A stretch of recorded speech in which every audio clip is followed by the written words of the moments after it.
Hey there guys, John Campea here. Thanks for visiting my movie vlog, and I want to give you my quick thoughts on the pilot episode of the new Fox show, The Gifted. Now, they say that The Gifted takes place in the X-Men universe, but which version of the X-Men universe they're talking about, I'm not really sure. There seems to be about 45 different versions of the X-Men universe, but whatever. It's in the same world as the X-Men, but it's sometime a little bit in the future, I get the feeling, where some time ago, the X-Men, the Brotherhood of Evil Mutants, whatever, they've all disappeared.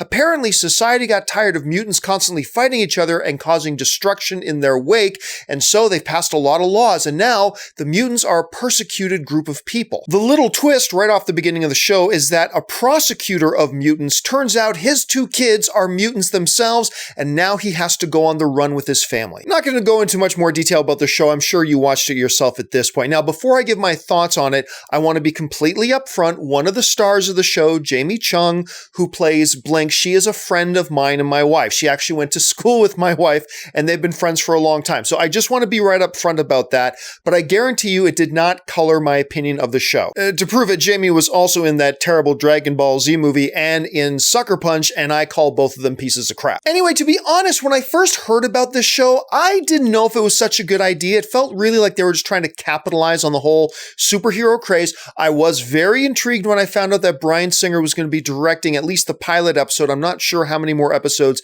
he actually directs. And then we started seeing some of the promos, and the promos felt pretty good. So I went in and watched the episode tonight, and I gotta say, it's better than I thought it would be. Everything from the tone of the story, plus the color palette the cinematographers decided to use for the show, felt very gritty, felt very raw. It's really intriguing, and it feels very X-Men-ish when you go back even to the first X-Men film, when we're first introduced to Magneto discovering his powers. They decide to play on that a little bit with one of these teenage kids first discovering his power, and it was very reminiscent of that first Magneto scene. And I was actually quite impressed with how much ground they covered in just the first episode. I felt like they did a pretty good job of pretty much establishing the entire world and the entire scenario in just one 1-hour episode. They established who all of our major characters are, what the major plot device is. They established, the worlds of the Sentinel organization, plus the world of the mutant underground. They gave us a good amount of background without going too much into who our significant characters are.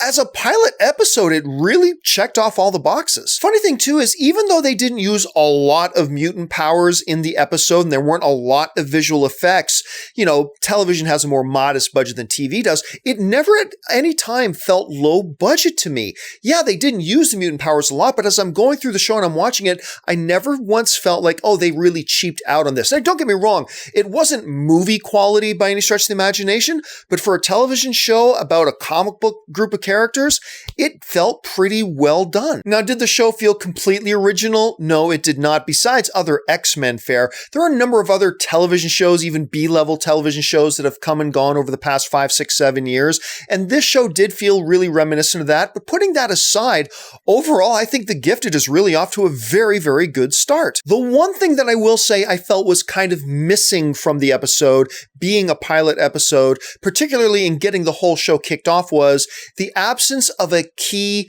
antagonist. Yes, we understand there's this organization called the Sentinel Group. We get that. We understand they're probably going to play a major role, but we're not introduced to a significant main bad guy, if you will. And if you go back to shows like Heroes and things like that, we're introduced at least to the notion of the villain right away, like understanding there's that driving force behind the curtain. I do wish they kind of did that with the first episode of The Gifted, but other than that, that's my major problem. So overall, it does a very good job setting up the scenario. It gets us introduced to the right amount of characters, giving us just the right amount of insight and background on them without going too far. The story itself feels grand enough in scope, and it never feels cheap or low budget. And ultimately, you really do feel the stakes of what's going on. But of course, the big question here is, what did you think of the first episode of The Gifted? Do you think it's worthy of the X-Men name? Do you think it was just kind of a cheap knockoff? Leave your thoughts in the comments section below. Listen, guys, while you're here, why don't you take a second, click on that subscribe button, become a subscriber to my YouTube channel. Make sure you're following me on social media, on Facebook and on Twitter, simply at John Campea. That'll do it for me for now, guys. Thanks so much for joining me, and until the next video, bye-bye.